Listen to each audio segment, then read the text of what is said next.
an abridged version of her full-length play, Dehumanized. This play touches on the issue of sex trafficking in women. There will be a dance performance at the end of the play, choreographed by Marianne Augustine. And I hope you enjoy it, okay? Enjoy the show, guys.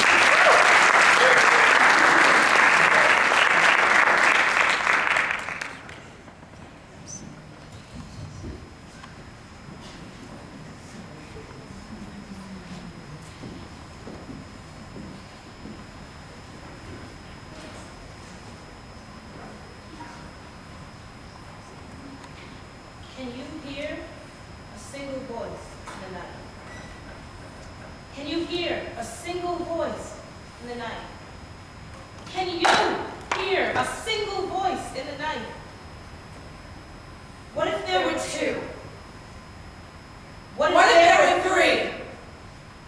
What if there were millions? What if there was Light. Could you then hear? a single voice in the night? Who is that single voice in the night? Just a sound? A plea, cry, Or is it a person? A soul! a life. A human life. What do we do with a life? Is it to be cherished? Respected. Loved? Or is it a commodity? To be sold and bought? To do with as we see fit? To be used and abused.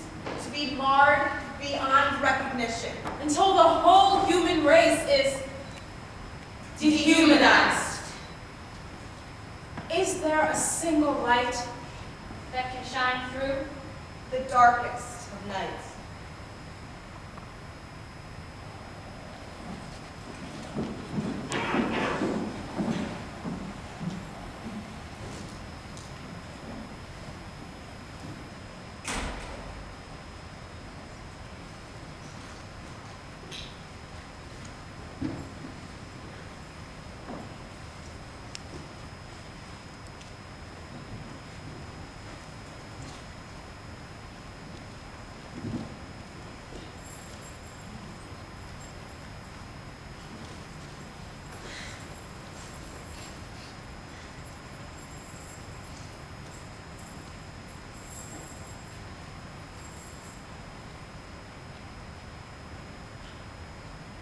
Light.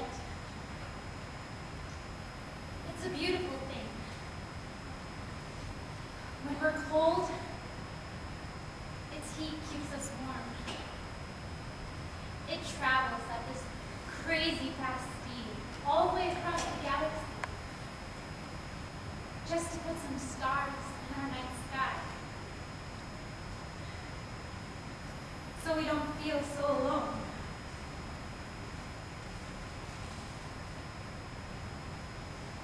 And no matter how dark this room gets, the light of this candle will always shine. If light is so wonderful, why do people love the dark? Is it because no one's looking? They can do what they want, and no one will find out. They can hide, or keep others hidden. And when they do awful things, no one will know. No one will ever know. Who are you talking to? No one. That's right, no one. Because you know what would happen if you were. Look at me. You're lucky. Can't beat you up too much tonight. We need some new pictures of you with those porn sites. They like you. Doesn't that make you feel special? All right, now get dressed. Hurry up! I don't have all day.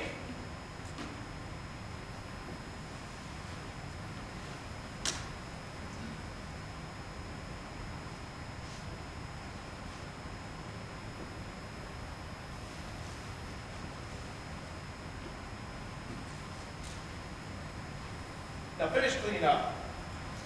I'll be back in a little while and take some pictures, and you know what to do from there. John will be over soon, and you show them nothing but a big smile. And you let them do whatever they want.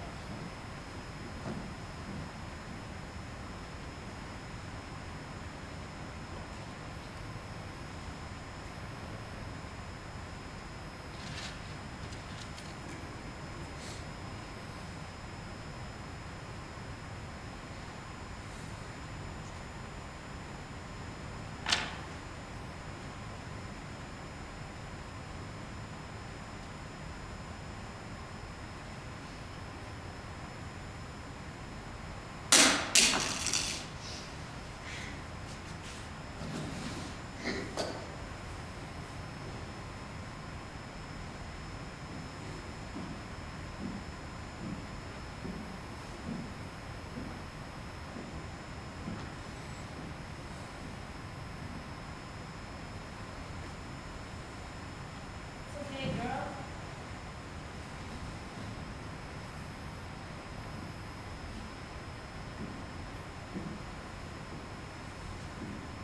Who are you? Really? You gonna judge me too? Sorry. It's okay. I'm used to the stairs by now. Besides, sister, you ain't no different than me. You know? You're not gonna tell me, are you? Girl, I know better than anyone what kind of trouble you get into. Shh, not so loud. He's coming back. If he sees me talking to you, Girl, calm down. Don't worry, you're not really talking to me. I'm not. No, I'm not really here. You're not? Okay, if you're not really here, then why are you here? Show you. You're not known.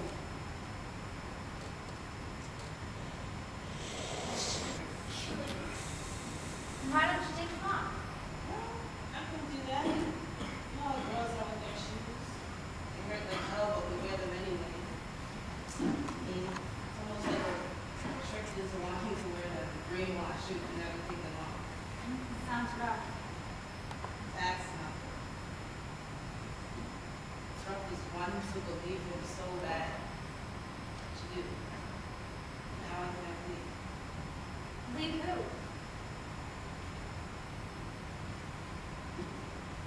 When I was 13 years old, I ran away. I thought anything would be better than living in that house. My father left when I was 2, and my mother always blamed me for it. Her drug addictions got worse, and when she was strung out, she beat me pretty hard. And when she wasn't around, my boyfriend would just use me instead. I just had enough. So, that night when I was walking along the street, was the first time I met him. He pulled up his car, started talking all sweet. He said I was pretty. And no one ever noticed me like that before. So I told him I was running away. And he said he would take care of me. He'd treat me right. He said he'd be that daddy I never had. From then on, all I wanted to be was his little girl. I could never disappoint him.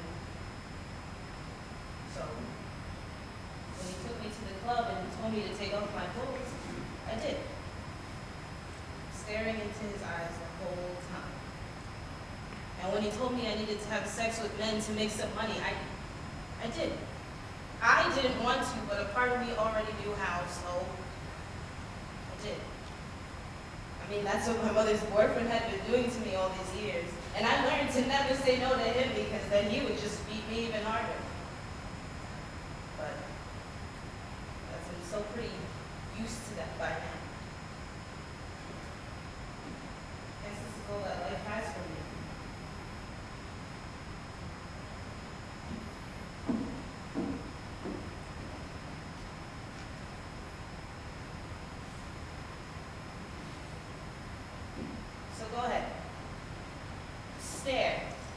judge glare. Because all anyone ever sees is the fake me that I have to be. But if that's all they want to see, then they'll never really know the real me. Feel so worthless, dirty, helpless, alone. Who said that? Don't look at me. If you even think about running away with this day,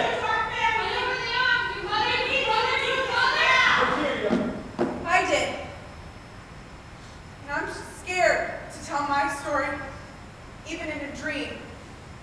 But people need to know about girls like us. And you need to know that you're not alone. Happened to you? I was born in Ukraine, and people there are very poor. When the Soviet Union collapsed and the Ukraine gained independence, all of the deposits from Kiev were transferred to Russia, wiping out our entire life savings. People were forced to leave the country, and unemployment rates soared, and refugee camps became breeding grounds for trafficking young girls. These girls are so poor that they can't turn down the promise of a job, especially enticing offers like waitressing or modeling, with the added responsibility to provide for their families. They're easily dissuaded by the romantic illusions of a fast-paced Western European lifestyle, and then they're sold into brothels and nightclubs and massage parlors, and nobody can stop them because to the legal systems and the government, our identities are hidden. We don't exist. It's like we've become invisible. To our owners, we're not recognized as people. It's like you become an object. We treat you like an animal. Is that what happened to you? Did you grow up in one of these refugee camps? No. And how did you fall into I grew up, graduated high school, I went to college, and I got a nursing degree. I had a normal life, but $35 a month just wasn't cutting it. I saw an ad that promised $4,000 a month to work as a waitress in Italy. My parents were getting older. My brother had gotten married and moved away. It was my responsibility to provide for them. I just needed to do something. So wait, I understand. You all believe some kind of lie. He said he loved me. He said I would be his little girl. So I went. When I arrived, there was a restaurant. I told them, it must be a mistake. I'm supposed to have a waitressing job at a restaurant, but they told me there was no mistake. They told me I had cost them a lot of money, and I needed to work until I could pay them back the money that I owed. And I was so confused. And then they lined us up and told us to take off our clothes.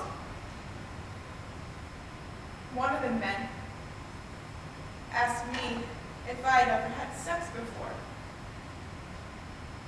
And when I said no, he was pleased because they could make more money with virgins.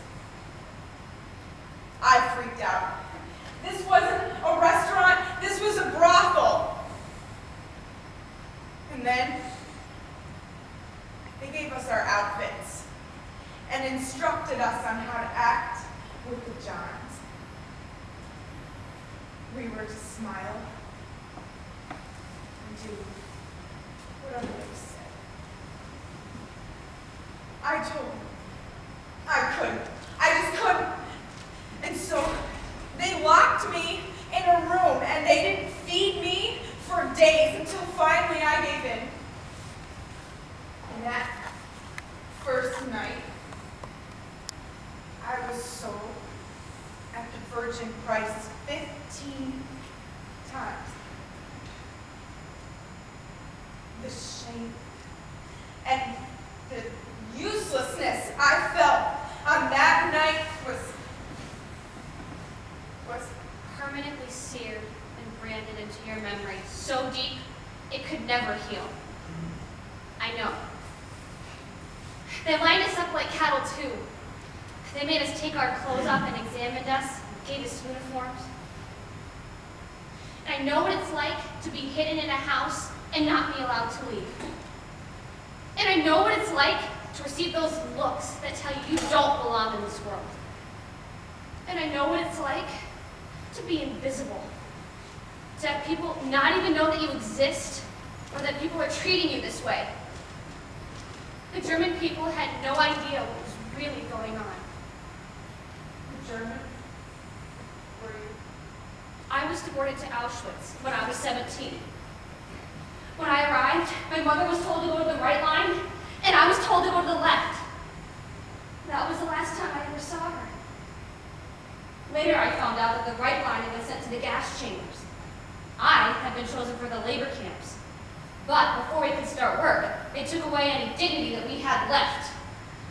They made us take off our clothes, and they examined us, and they shaved all the hair off my head, and gave me shoes that were 2 sizes too big, and this prisoner outfits. Then I was registered and given a number, which they tattooed on my arm.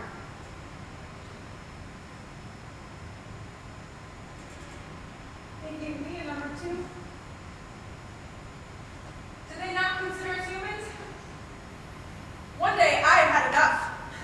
I tried to escape, but where could I go? He easily found me, beat me, nearly to death, broke one of my ribs, but I still had to work. 15 to 30 men a night. I remember the first time my parents beat me. I didn't make enough money that night. I cried and I begged him to stop. There was no one there to stop my tears. The drugs helped me forget the pain. The scars on my back wouldn't let me forget. Where did you get your scars? I was forced into labor too. They didn't value us as humans. I too was in a country I didn't know. They treated us like animals as they stuffed us in the bottom of a ship. I was separated from my parents as they sold me as a slave in a plantation in Virginia. Very early in the morning, we had to set out for the field. The days were long and hot. And if we didn't work hard enough, they beat us. When I got my first 40 lashes, I nearly fainted from the pain. My back swelled and burned and oozed. But just like you, my sister, I still had to continue to work. Why? Why are our lives have to be like this? I've known nothing else. My child, you're a slave. Look at the shackles on your feet. Why is this world so dark?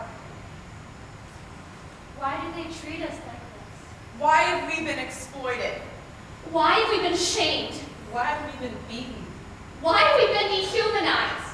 There's an evil in this world that is darker than anything I've ever known. It hides deep within the human heart. It dehumanizes us all. So, is there any hope for us? I don't know much about hope, but I do know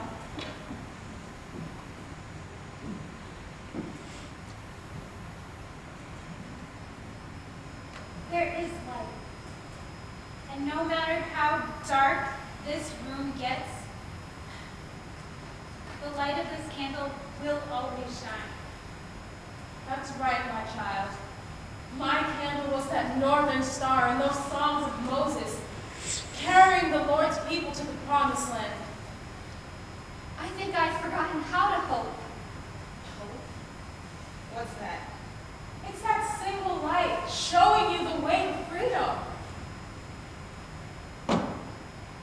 Where is that light?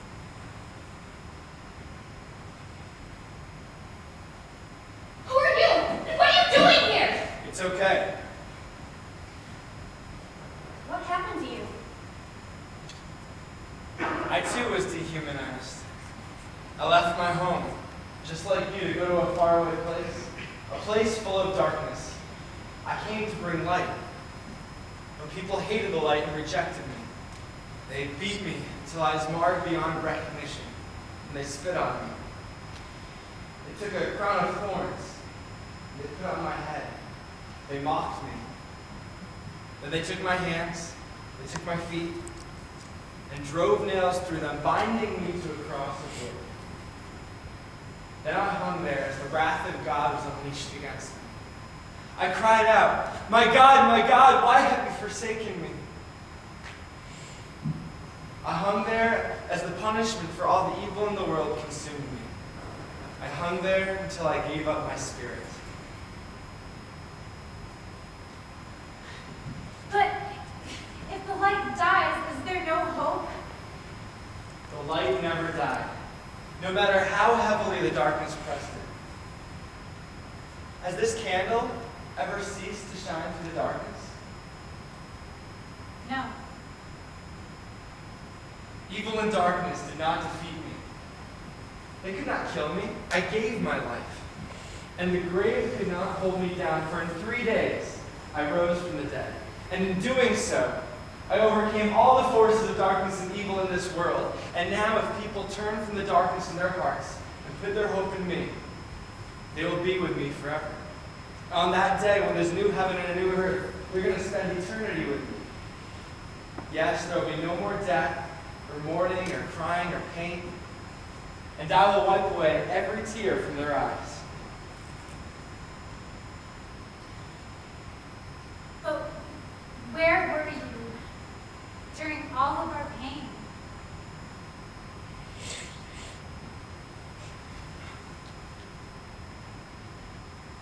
I carried you because you are my daughters and I love you. I will never leave you nor forsake you. I will always be with you. Adia, Chantel, Sasha, Aliora,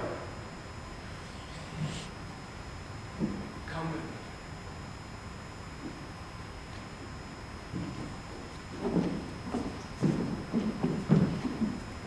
And Sarah, my dear Sarah,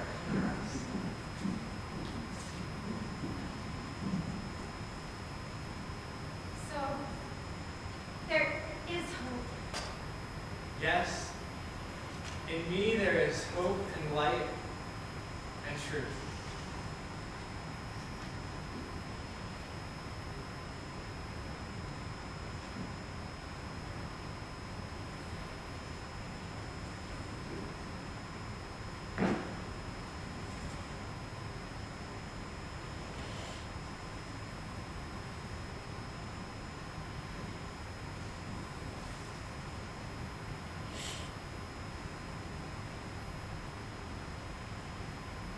So,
And out of that hopeless attempt has nearly come all that we call human history.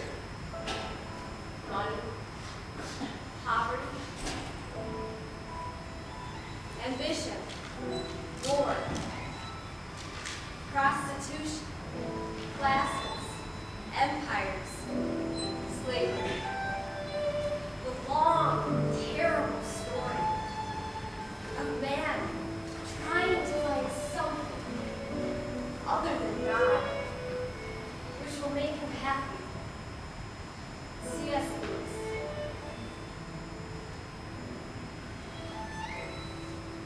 If you look at the world, you'll be distressed. And if you look within, you'll be depressed. But if you look at God, you'll be at rest. Corrie ten Boom, leader of the Dutch underground who hid Jews during the Holocaust. Every great dream begins with a dreamer. Always remember you have within you the strength, the patience, the passion to reach for the stars and change the world. Harriet Tubman, leader of the Underground Railroad who helped slaves journey to freedom.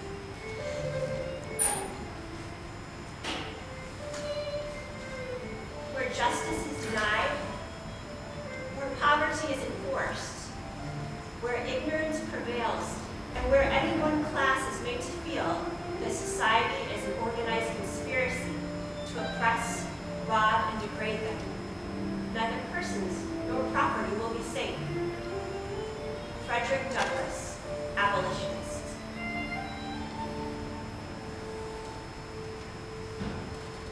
We are up against the unseen power that controls this dark world, and the spiritual agents are from the very headquarters of evil.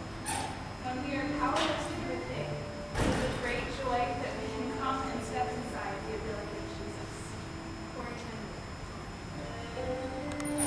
I prayed for freedom for 20 years, but received no answer until I prayed with my legs. Frederick Douglass.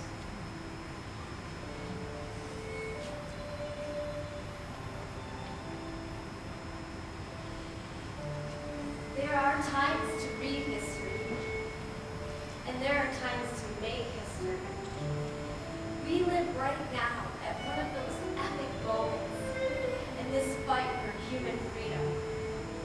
We no longer have to wonder how we'll respond in our moment of truth. It is we who are on the stage, and we can change the winds of history with our actions. Future generations will look back and judge our choices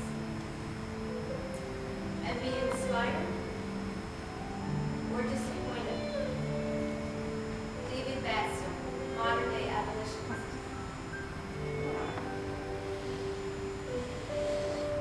All that is necessary for the triumph of evil is that good men and women do nothing.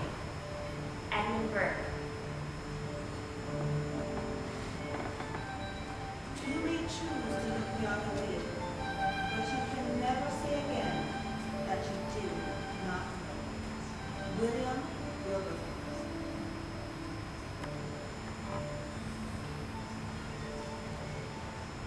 We have arrived at a momentous stage of human history. The curtain has gone up, and the future waits for what unfolds. David Batson.